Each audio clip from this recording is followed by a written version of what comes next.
of VCTV, sponsored by our wonderful hosts, LATOKEN. We're at the always popular Fintech and Blockchain episode today, and we've got an absolutely wonderful panel together today of experts from all sorts of different verticals. We're just chatting about all sorts of different geographies and different locations where everybody's from today. And I think that's what makes this topic so fascinating, is that this technology and the way we're looking at it is so infrastructural that it touches everybody's investment thesis, their product structure, their product thesis, their geography, their regulatory side. There's just so many pieces to unpack with it. So we're really happy to have this panel today. We're going to go through some of the introductions, where people are from, where people are doing, some of the latest stories and the latest understandings and the latest ideas around blockchain and fintech, and then dive a little bit deeper into some of the specific pieces around where value can be found, how we're looking at the space. So without further ado, let's jump into to some introductions. I'm going to go around the screen on my screen. Gianpaolo. Yes, thank you very much, Alex. My name is Gianpaolo Parigi.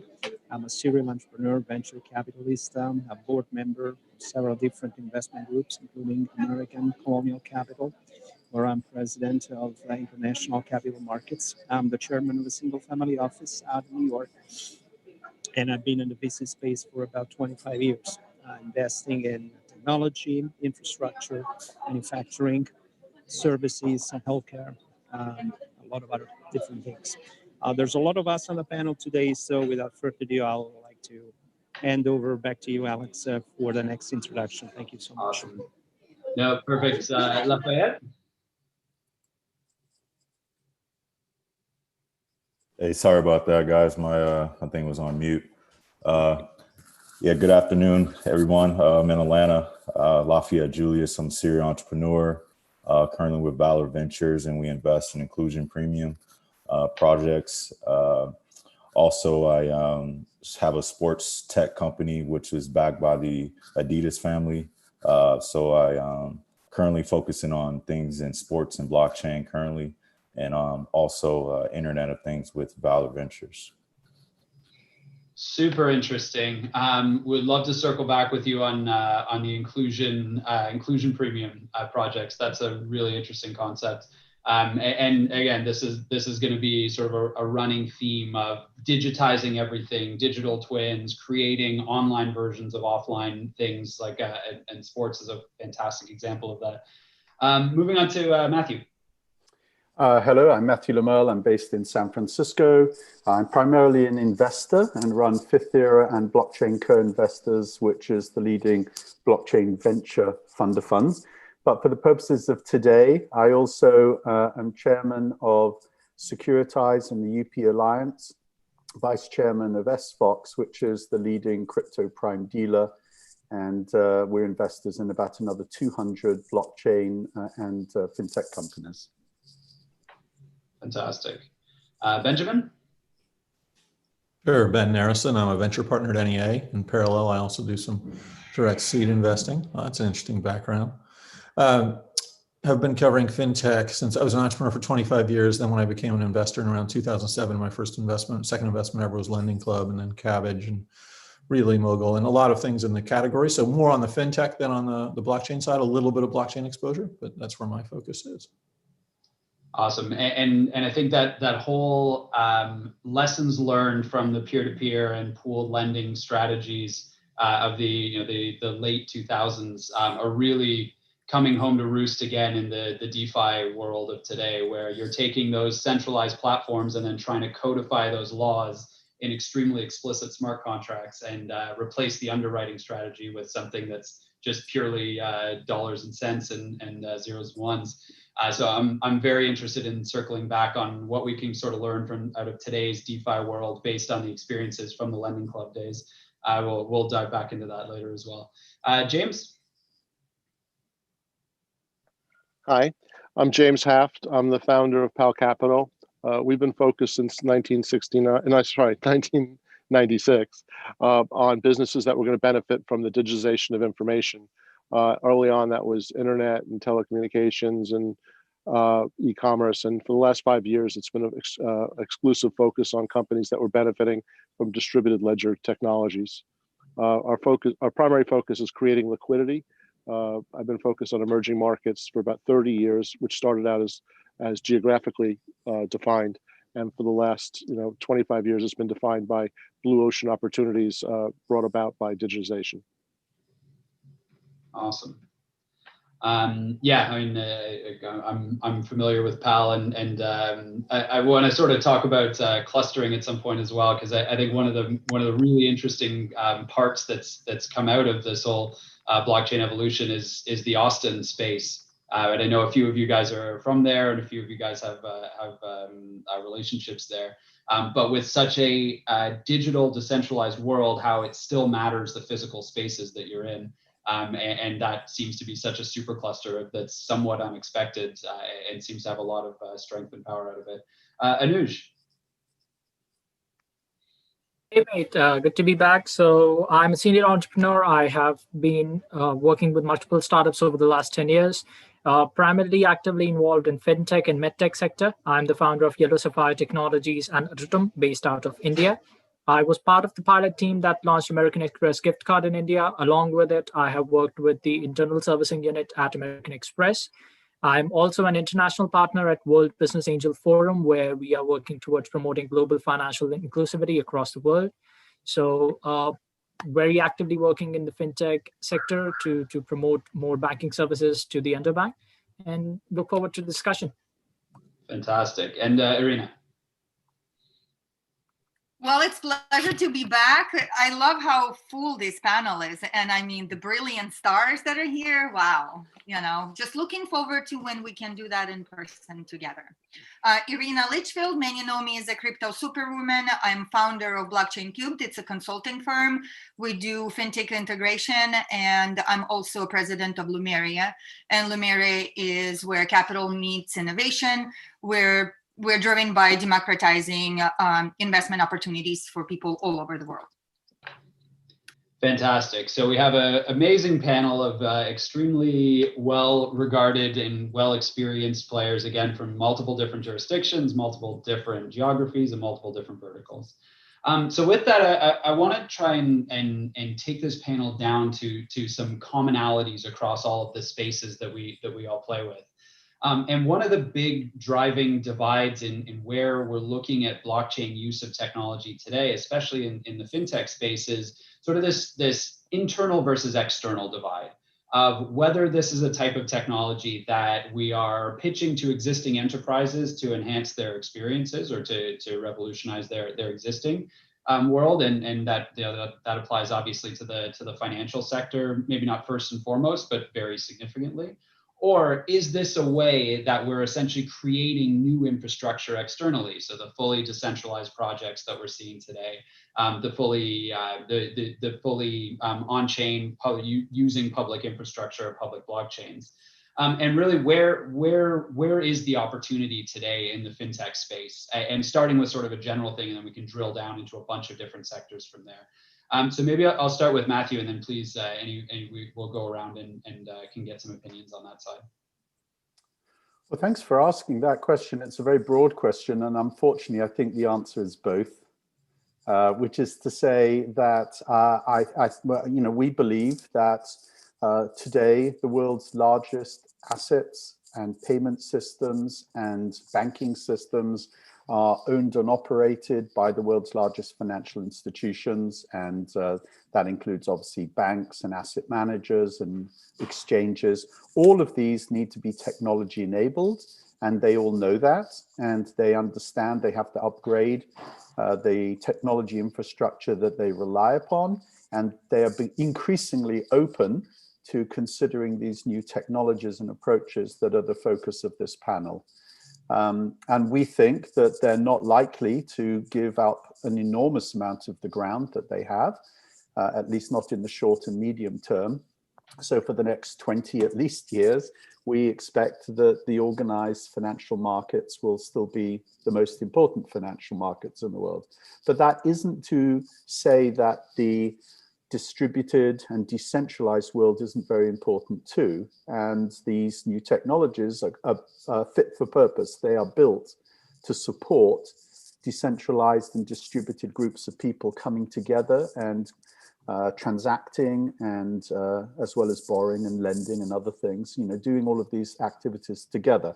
So these technologies are explicitly created with that purpose. And at least for half of the world's 8 billion people, for 4 billion people, they are desperately in need of better ways to store value and exchange value. And they're embracing these new technologies. And then in the middle, there are people that could go either way. And some of us are leveraging both worlds, and some people are actually excluded from both worlds. So it's a very interesting and changing and dynamic space. Back to you. Interesting. Lafayette, I would love to get your opinion here from both the inclusion premium side of essentially what Matthew was saying on that radical inclusion technology that's based around these open infrastructures that don't have the sort of the gates to entry that we've had historically, but also with building technologies that are working for large companies like Adidas. You've sort of seen both sides of it. So I'd love your thoughts on the internal versus external side. Yeah, thanks, Alex. I think what I'm seeing here, particularly in the Southeast, is we're seeing that unlocking inclusion premium leads to bigger returns for LPs and that standpoint. But I think with inclusion premium and connecting a lot of startups to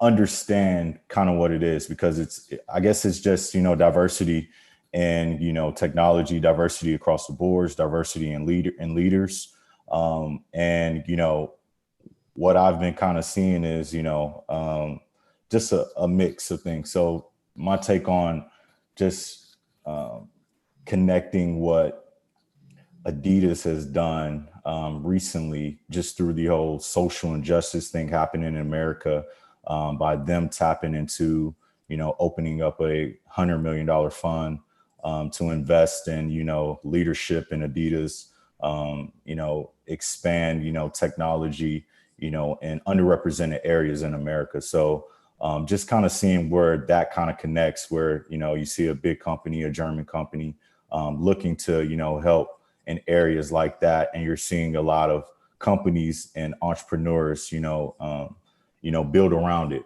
So those are some of the things that I've, kind of been witnessing just in the Southeast, and just from that connection alone. And can you give us a 30-second overview of what you mean by inclusion premium? I think that concept is fascinating, and I know Matthew's written an entire book about sort of evolving the way we think about investment returns, the way we think about business construction into a new era, and something we talked about last time. Just getting past this sort of traditional shareholder value maximization and profit maximization into new concepts that have these sort of social aspects to it. So without, I would love to hear a little bit about the inclusion premium construct.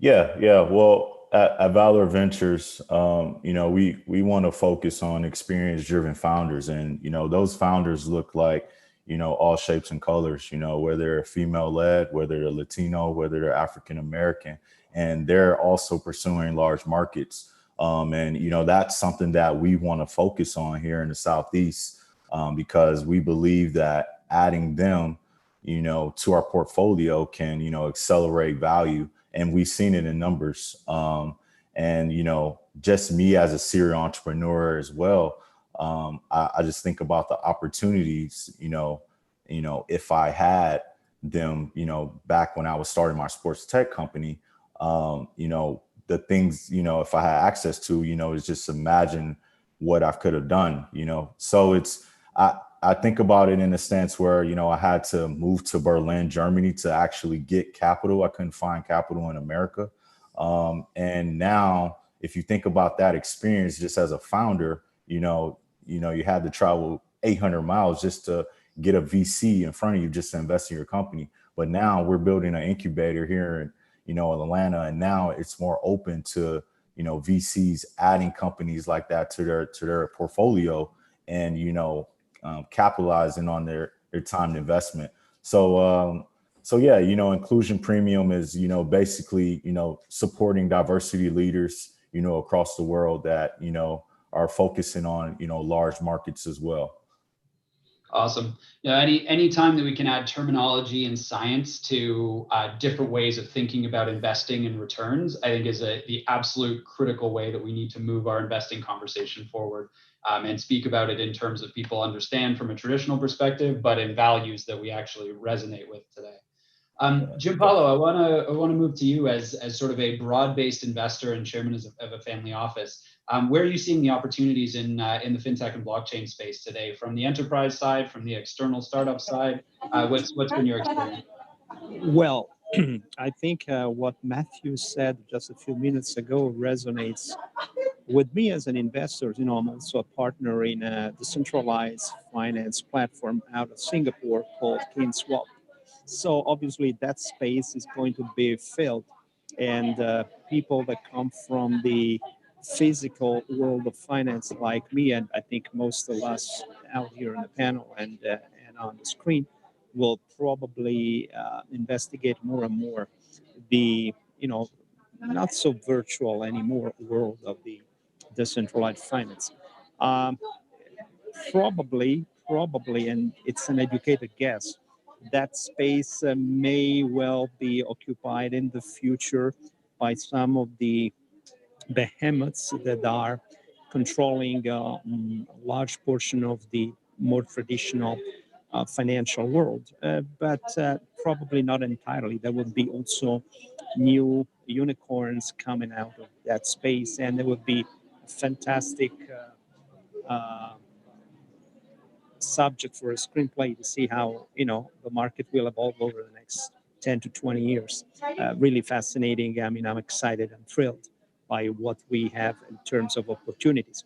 And if I have to give you another idea for a forward path, and we've been saying that many times on these panels here at LATOKEN, I don't think that today a company can exist without its fair share of technology content to it. So there's no company that's not a technology company nowadays. So I would urge SEV investors to consider arbitrage opportunities whenever there are those opportunities available, to blend new technology with existing bricks and mortars business, or for upgrading the existing technology to a newer level of challenges and potential, so that opportunities can be and rewards can be reaped off. I think that's a huge gigantic vertical, because, as I say, technologies anywhere, industry 4.0 means that there's a whole universe to occupy, and there's space for virtually every player that has got something to say in this market. And so I think that's another fantastic opportunity to be able to live in this particular historical moment, and to be able to participate in the economy in this exciting era.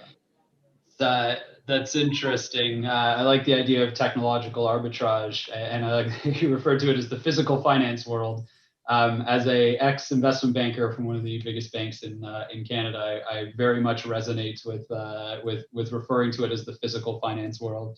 And to your point, and I think this is one of the most fascinating pieces about this juxtaposition of internal and external, is you can start to see what a fully external system that's fully transparent, like a Compound or one of these fully circular decentralized platforms, and then you can start to map those processes onto the existing centralized players, which have never really had that hard of a light shone on some of their deeper processes. I mean, obviously there's the audit process and publicly listed, but in sort of a real-time loan balance book perspective, and you can start learning lessons about centralized players based on what happens in the decentralized world, and then mapping those back and forth to each other to sort of get better and better and better. Similar to how Ray Dalio built Bridgewater with his model plus human intuition over and over and over again. And I think there's so much to learn from that construct of technology arbitrage, if you want to think about it, in that way, or the digitization of the physical world of finance. So really interesting perspectives there. I want to go to Irina as well, and just your perspective on this as sort of an advisor and somebody who's been in the space for a while, somebody who's a huge advocate for the blockchain technology. How do we drag people along into this next generation, and where are you seeing the opportunities? That's a great question. I think that we are naturally now at the point of integration of this technology. We now see it works. Regulators understand it. And so I think that kind of there's that which we see, which is what's happening publicly, and that which we don't. And I do believe that we will see a huge push in integration of blockchain technology into traditional financial markets. And in some ways, I believe it makes one of the biggest impacts in kind of the way we can democratize investment opportunities for people all over the world.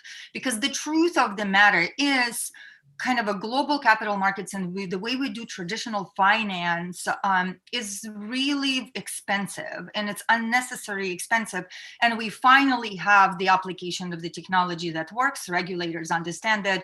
And with that application, we can cut the cost so dramatically to where we can pass it on into the opportunities. And then also, what's important is that it allows us to connect those segregated markets too, which makes things much cheaper for us. So I think that that's kind of the hidden impact where blockchain technology will make a huge difference in the way we do business, in the way capital markets work. But again, it's all underlying. For the most part, it is a permissioned technology. And I do believe the permissioned technology, permissioned blockchains will be kind of the first core foundation for that application. And I think that one of the things that is beautiful is that, which really brings us to that opposite side of decentralization, in order for us to be able to make sure that we actually fully benefit from blockchain technology. We need to be able to anchor into that single source of truth for verification, right? And anchoring works so perfect. But in order for us to anchor, we must have a decentralized platform. And so I think that that's kind of a really raising up now a lot. I'm really pleased to see that there are a lot of discussions about what is decentralized and what is centralized. And now it's becoming more apparent for people that there are platforms that call themselves decentralized, and they're not quite decentralized, or not decentralized at all, right? So I think that truly decentralized finance is going to keep pushing the boundaries. And I think eventually, as Matthew said, in 20 years, I do think that the landscape, our global landscape of the way we do finance will completely change, because I do think that decentralization pushes forward the boundaries, opens up opportunities. And then when we can test it out, when we can see it, kind of a traditional finance can come and take and apply fractions of what works. And you're absolutely right in that it's not a binary switch from centralized to decentralized. And I feel like we're all as an industry guilty of sort of mapping things into two big buckets, whereas everything is on a sliding scale. And whether you're running governance via token, but one group still holds that majority token, that is still a centralized world. Or on the opposite side, though, as well, if you are a centralized company, but you're running an entirely transparent network that everything can be seen and automated, and you're just sort of holding the controls, then that is in certain situations more decentralized than some of the people who are powered by tokens. And again, I always think about these lending pools and sort of those ideas, and the more retail focused ones, which are essentially centralized companies but operating decentralized lending pools underneath. Are really interesting to juxtapose against some of the really decentralized platforms that have very concentrated token holdings, and again against the institutional players as well. So you made a very good point about just bringing a step function of a cost downwards with the use of this technology. And I think when we can eliminate the reconciliation, we can eliminate settlement time, we can eliminate after the fact accounting and eliminate after the fact taxation. in obviously in Matt's example of a 20-year out from now world, when we can take all of that and make a digital asset that settles at source, when we can actually combine the network and the database together, you're right. The cost just associated with running an entire financial system essentially dwindles to almost zero. There's obviously infrastructure, but when we're talking about radical inclusion and when we're talking about just reducing the overall cost of running a global financial system, and banking the unbanked, and really extending all of these opportunities out to the masses, that's the full version of this technology that I think we're all working towards. And with that, I want to go to Anuj, who you've had some really interesting experience in expanding these types of technological solutions to more emerging markets like India, but obviously having the North American experience as well. Where are you seeing the opportunities? Where are you seeing the latest growth in the fintech and blockchain space? When I'm talking about these two sectors, there's this one thing which I always love to say, that a truly decentralized system at this point in time is a unicorn. It really doesn't exist. Any system that claims to be completely decentralized is just lying. The adaptation required to have that kind of a system is huge. And like you and Irina were discussing, that 20 years from now, because of COVID, because the internet penetration has gone to the levels that we were not expecting, maybe 20 years from now, we are going to see a lot more decentralized network when the adoption for one single product is going to go to a level where everyone is using it. But that's not going to happen immediately. Like you said, it's not a 0 or 1. It's not a binary switch. It's going to take a while. There's going to be multiple milestones in between.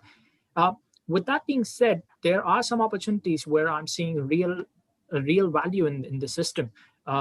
You mentioned that if blockchain is an internal system or an external, one thing when I'm talking about the Southeast Asia market in terms of the banking industry is complicated. That's been the universal truth for a very long time. That's part of the reason why, despite having 1/3 of the world's population in a very small sector in just India, China, and Southeast Asia, there's still a massive population that's still not using the banking system. Part of the reason, high fees, the system being complicated, and the system not adapting to technologies yet. Taking the exception of some major countries, taking the exception of China, India, and Singapore, there are a lot of countries in Africa and Southeast Asia which still does not have real-time remittance. Imagine living in 2020 where everything is going online, but banks, there exists still n number of banks that cannot process a real-time remittance. While for us in this panel, it might be hard to imagine because we have been so used to direct deposit and getting that payment immediately. That's still not happening for a lot of people. So for me, I see real value in terms of developing that system in neobanking. There are a lot of payment companies coming up right now, especially in India and Southeast Asia, which are actively working in peer-to-peer lending system, organizing a sector which has practically existed offline for centuries now. Along with that, let's not forget there is the gaming industry. When we are talking about blockchain, we tend to just narrow it down and have a myopic vision that it's going to be something that will work very actively in the finance sector. But I see a great potential for it in the gaming world. There is a massive uprising in esports, and blockchain can actually help game developers and players reduce their ping time. They can in a match where everything comes down to milliseconds in response, blockchain is going to be the key. And let's not forget, gaming ecosystem is something that's developing in its own. Character skins, virtual coins, virtual gun skins. That's something that's sort of becoming a virtual currency on its own with games like PUBG Mobile or Call of Duty Mobile. That's leading the market on those fronts. So there's a lot to explore in these sectors. Of course, the next 5 to 10 years is where we will actually see where real life value can be brought on this and how the industry can be changed for good. Yep, totally agree. And the gaming, I'm glad you brought up. I think there's separate panels for gaming, but one quick point on it. I think it's a perfect use case for this because people are already used to generating simulations of value that are tied to esoteric incentives that aren't purely financial or the usual incentives that we have in real life. You can run simulations of do something different and generate something that's not money, which I think is a really interesting use case of blockchain in general for incentivization of non-monetary or different types of value. So I think gaming, and you can do everything super fast. You don't need to wait for real time to teach people lessons. You can teach people stuff in a really short period of time. So totally agree with you. And just to jump on your decentralization comment before, and I agree with you that nothing is truly decentralized today. And I think we don't necessarily want it that way. Like this technology is so early on. I always think about decentralization as like a circular Excel model. When you connect that last cell, and if you haven't built it right, it refs out and blows the hell up, right? And if you don't have some sort of centralization power to go Control Z and be like, well, nope, not quite what we needed to do there. If you need to go to everybody and get approval to Control Z that, then that's not the way you build sort of a V1, V2 of a product. Like, so I think we've learned a lot since the 2017 world of, okay, that was V0.1. Now, we need to have these sort of control models to iterate properly and to iterate quickly before we're ready to move the control and actual governance of these projects out more broadly. And whether it's an AI base that actually evolves that, whether it's some other sort of super concentration of token holders, whether it is pure governance, we just haven't figured out those models yet. So I totally agree with you. On that point, I want to go to Ben and looping back on one of the points you'd made earlier. Just from the early thoughts and attempts at decentralization through something like Lending Club, which was designed to democratize access to finance to a certain extent in sort of I won't call it a pre-blockchain era, but a very early blockchain era. What lessons can we draw from that today with where we're at in this theoretically more decentralized world? But in many ways, as Anuj was pointing out, we're still suffering from some of the same challenges. I think that it's a little difficult to draw a lot of parallels. Obviously, it did create Lending Club, and at the time there was another organization called Prosper, and I'll tell you why knowing about both of them is important in a second. Created a democratization of access because people could contact people through the power of the internet to do micro lending. It wasn't even micro, but compared to sort of the traditional process. But the process itself was still underwritten and credit scored. And in fact, in the early days, right after I funded Lending Club, which was around end of 2007, beginning of 2008, the product of a peer-to-peer loan was not considered a security. But Lending Club took the proactive step in believing that it would ultimately become one and therefore be regulated by the SEC of stopping lending and proactively working with the SEC to set up the guidelines. And that took about a year. Prosper, their competitor at the time, took the approach of, it's not my problem. This is not a security. It's not going to be a security. We're not going to do anything. We're going to keep lending. So eventually it became a security. Lending Club had a great relationship with the SEC and was formative in the ability to help them craft the rules. And so they prospered. Well, Prosper pretty much got shut down and never came back. I mean, it got recapped for a while and tried again. But so what was different there was you did have this interaction with the government agency that was critical to the survival and success. Now, I will say that we'd love to believe that we can create a free society where everything can be done however we want. But, if you look at Facebook's efforts to create a digital currency that's global and immediate and fully accessible to all, that didn't quite work out. And mainly because the governments and the various organizations that were relevant sort of stepped in and said, hold on a second. Because no matter what you do, you ultimately have to live within the laws of the country you're governed by. So, I'm really intrigued, by the way, by the fact that governments are finally taking an approach to do their own digital currencies and taking it seriously. But I think one lesson that you might want to draw is that for certain macro efforts, this is not a us against the world scenario. About 8 years ago, I did a Bitcoin and bourbon lunch, and we had all these people that are now billionaires in the Bitcoin space or the blockchain space. At the time, it was more about Bitcoin than it was about blockchain per se, even though they're obviously linked. And there was very much, the banks are screwing everybody. We've got to destroy the bank's model. When I invested in Lending Club, I thought it was actually an existential risk to banks. What I realized is that is not the case. Even if you look at peer-to-peer lending, I'm in multiple organizations that do this. You start off with the individuals, but if you want to have liquidity and volume in the system, you're going to need the institutions. So you need to get the buy-in of the legacy organizations to do things that are impactful and meaningful that aren't going to live in the dark webs. Now, I'll make 2 points about the more macro thing here. One, I guess the metaphors I'd use, when this becomes as expansive as I'd like it to be, it's when we don't have to say that it's based on blockchain. I wrote about wine for about a decade, and historically, organic wines labeled as organic, are wretched products. You don't want to drink them; they're horrible. They're, net, that's where it stands. But some of the best wines in the world are grown, the grapes are grown organically or biodynamically, but it never appears on the label. It's just a better way to make the product. And when this can be the better way to make the product, and we don't have to talk about it, that's when it's quite compelling. And some of those are cross-border. Obviously, there's all kinds of places in the world where there's different realities. And that second metaphor I would use would be, when I went to Prague, when the wall came down, so to speak, and if you wanted to set up an office and you wanted a telephone line, it would take you 6 months to get a landline, but you get a cell phone the same day. So you just skip the old ecosystem. And I think that's also another place where we'll see whether it's internal or external, the opportunities are where you can skip ecosystems, because blockchain-based iterations are still relatively slow and expensive compared to what we'd like them to be. They're not immediate and free. Interesting. Yeah, I love the idea, and you can see it with the services like M-Pesa in Kenya as well, that just skip straight over the idea of general sort of mobile banking and right to actual mobile transfers of cash, and skipped over a lot of those iterations. And I agree with you. It's going to be a step function approach of building in the background, and then all of a sudden, this is clearly a greater value proposition. And I want to get back to the abstraction points in sort of our next round of questions of where we have a very raw technology today, and then some consumer facing solutions that are built on top of it.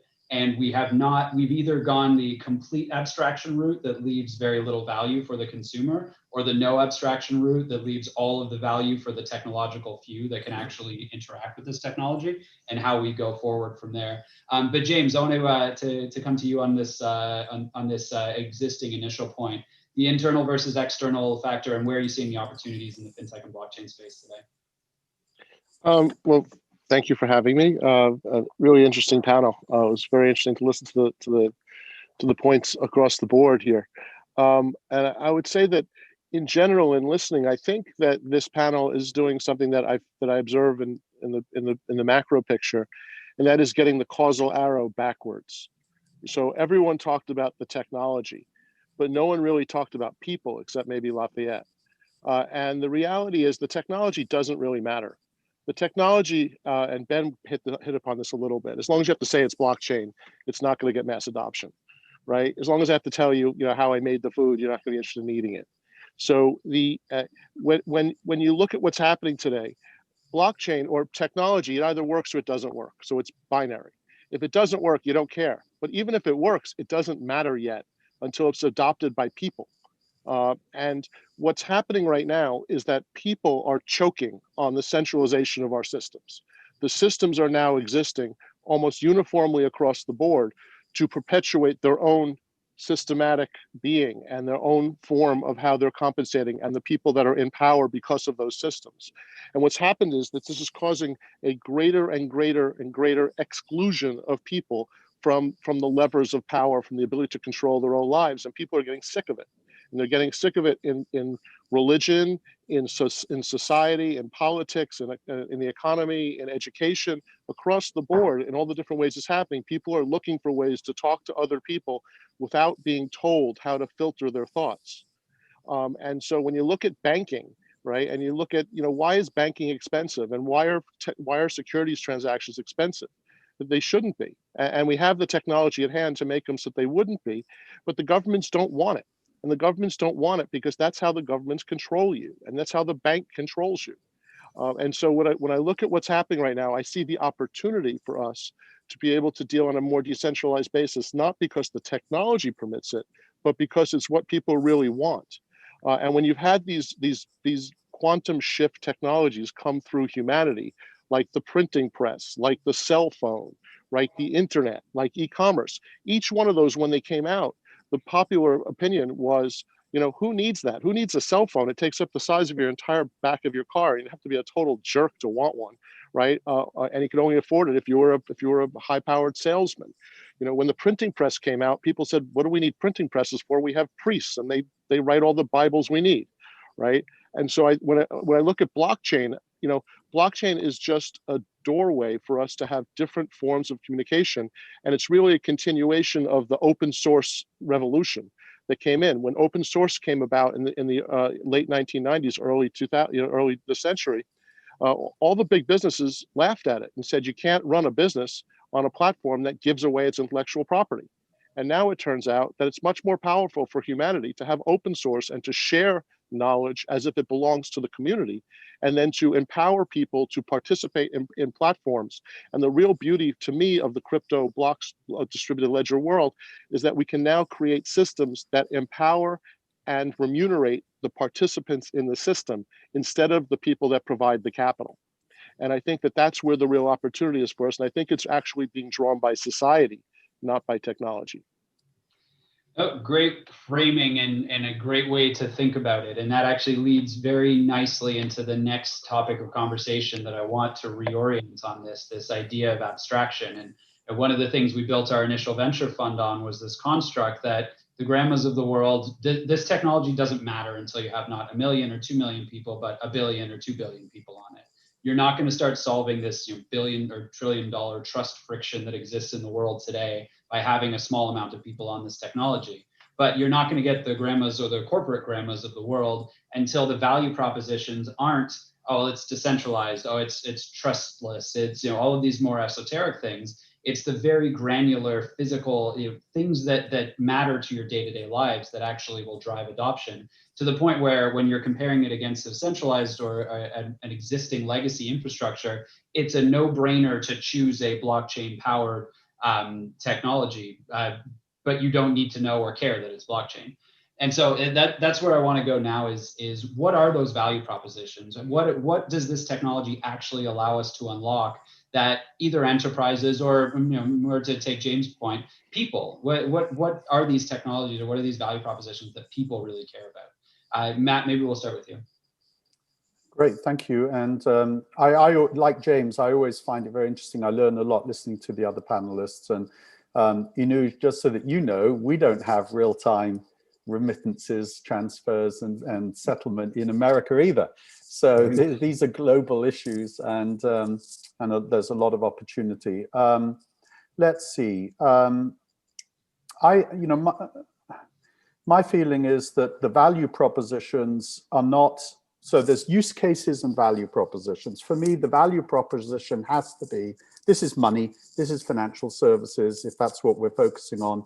So the value propositions have to begin with secure, compliant, reliable, trustworthy, rapid, things like this.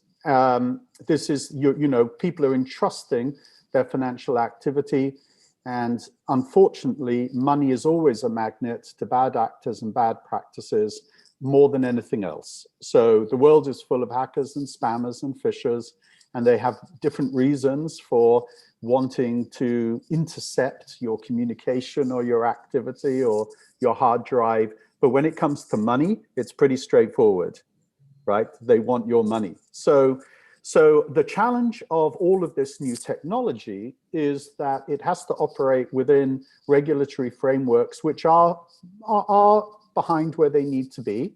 But the challenge for all lawmakers is it's very hard to set laws and regulatory frameworks when you don't really understand what the new world is going to look like. So the regulatory environment always is a little bit behind, and probably we'd prefer that, because what we've seen in the past is when lawmakers try and get ahead of the technology curve, they end up slowing us down. So this is one point. A second point is until we have some experience operating new technologies, we don't always know what the vectors of risk and failure are. And you only have to look at some of the DeFi projects to see that. Very capable developers have built out experimental platforms, and equally capable hackers have found those vectors and have raided them. And whether we're talking about KuCoin or Cred or any of a host of others, the money can leave just as quickly as it arrives. So the reason I'm saying this is because you know, when you're dealing with other people's money, you have a responsibility to put a lot of time into worrying about safe, secure, compliant, and trustworthy. And my worry is that it takes let me say it takes a very capable entrepreneurial team to be able to cover all of those bases too. And just unleashing experimental projects, protocols, and offerings when you haven't thought this through, I think it's not really fair on the early users that may decide that they love what you're doing and in the process lose all of their money. So I'm emphasizing this not because I want to be a Luddite, but because we are talking about fintech and financial services, and safe, safe, reliable, compliant, and trustworthy actually matter. Very interesting. So I appreciate the first bit of your thrust of quicker, more reliable, cheaper. Those are the tangible value propositions. But I think the flip side is extremely important as well, of the anti-value propositions of these new types of technologies as well. And that needs to be top of mind, especially as we're abstracting away the clanks of the technology. If your abstraction just exposes risk that you're not even telling or teaching people about, then that's not a good solution at all. Yeah, and it takes time too. I mean, you know, until you have some experience, you're moving down the experience curve. Until you have some experience with the new offering, you don't know how to debug it. And so there are going to be issues and risks and problems. And the problem is if you go live straight away and you encourage a lot of people to trust their money to you, well, it's certainly caveat emptor, right? Because there are other equally capable people who are looking for those holes and those risk vectors to take advantage of whatever you build. Yep, absolutely. Lafayette, I want to go to you on this. Given a significant consumer-facing application of what you've built and where you're investing, and really a broader approach to the target audience or target user base, how do you think about what specific value propositions blockchain can bring to how you're looking at deploying products? Yeah. I think James and Matthew, they made some really great points. I look at it, what brought me to blockchain and what we're building at Evolve Sports is data and, connecting people.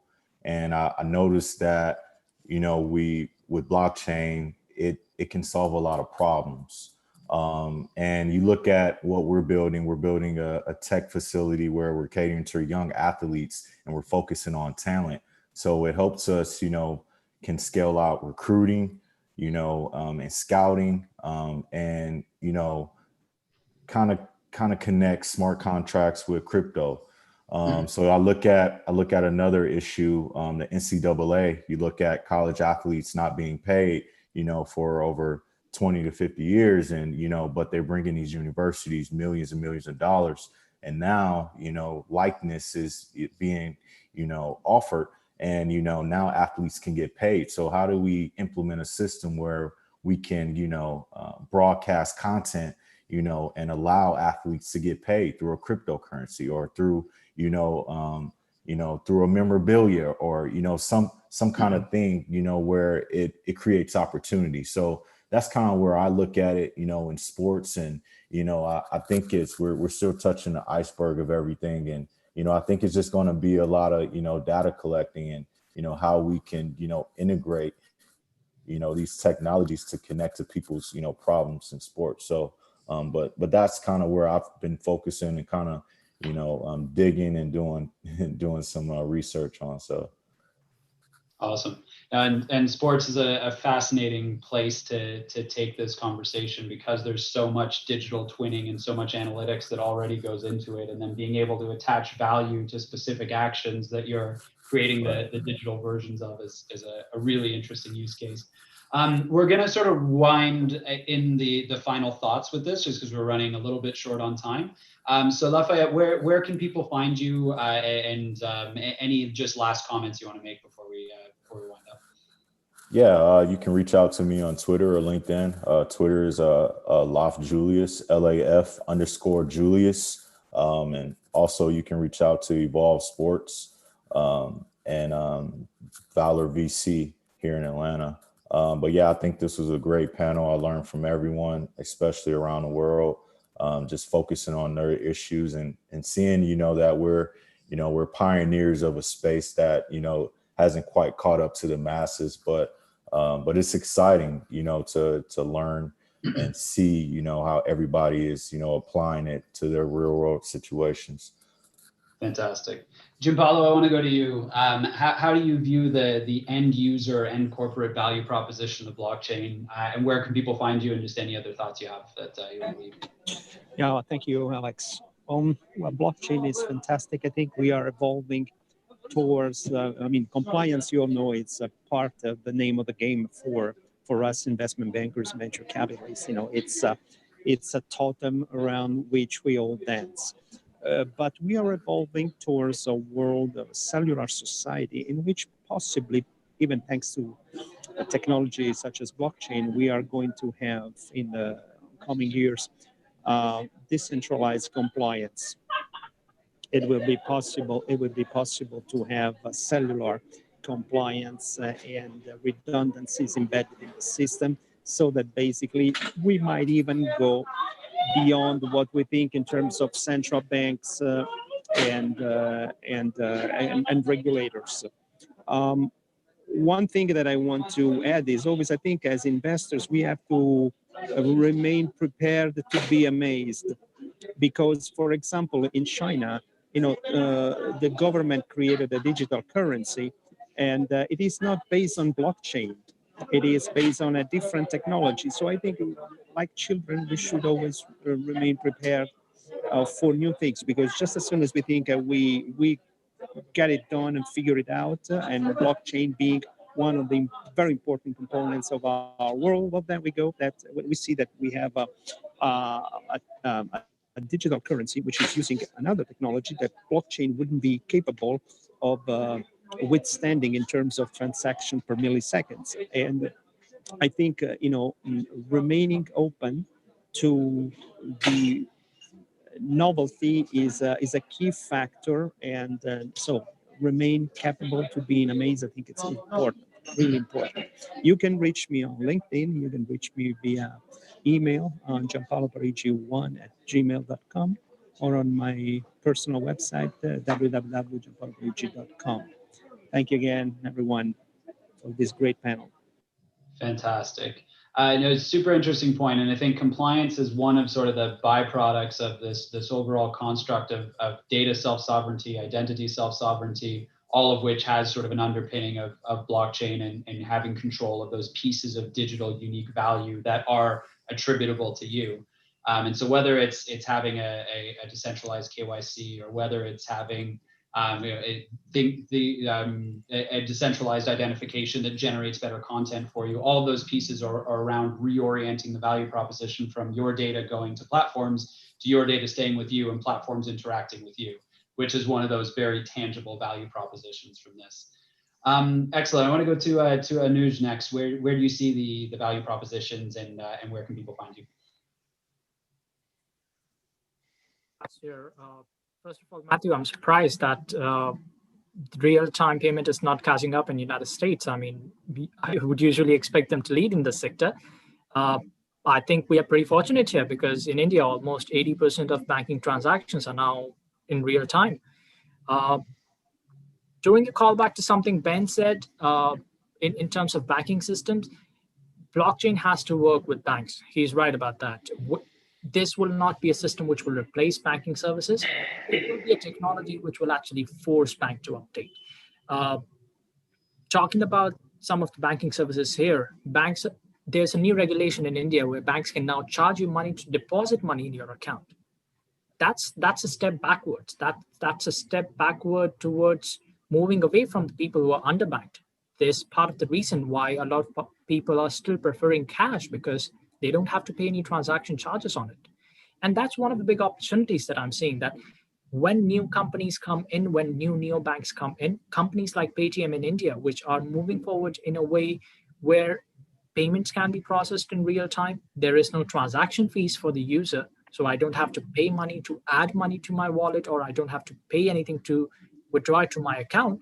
It's going to be the future. That's what's going to force bank to come up with innovative solution and move on from a solution which is ages old. So that's one aspect of it. Of course, there are multiple other factors that we'll have to take into account.